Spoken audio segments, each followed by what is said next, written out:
இவங்க தாங்க உருட்டுறாங்க.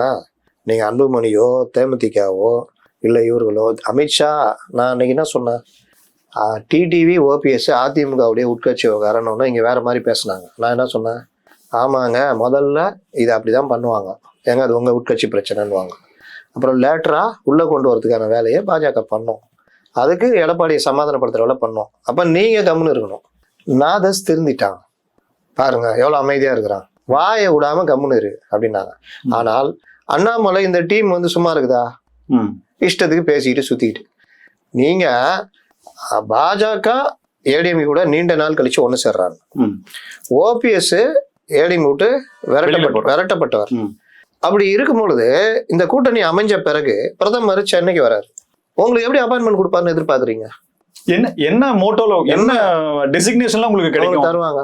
இன்னொன்னு அப்படி கொடுத்தா இங்க இருக்கிற பத்திரிகைகள் என்ன எழுதும், பாருங்க இவங்க இந்த வேலையை பண்றாங்க, பிஜேபி கூட்டணின்றது அவங்க தான் மேய்க்கிறாங்கன்னு எழுதுவாங்க மாட்டாங்க. பாஜக அதிமுக எப்படி பிரதமர் அப்பாயின்மெண்ட் கொடுப்பாரு?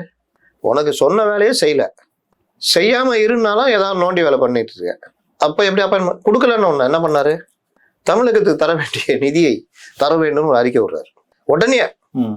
ஆமா, இது எல்லாம் இவங்க ஐடியா.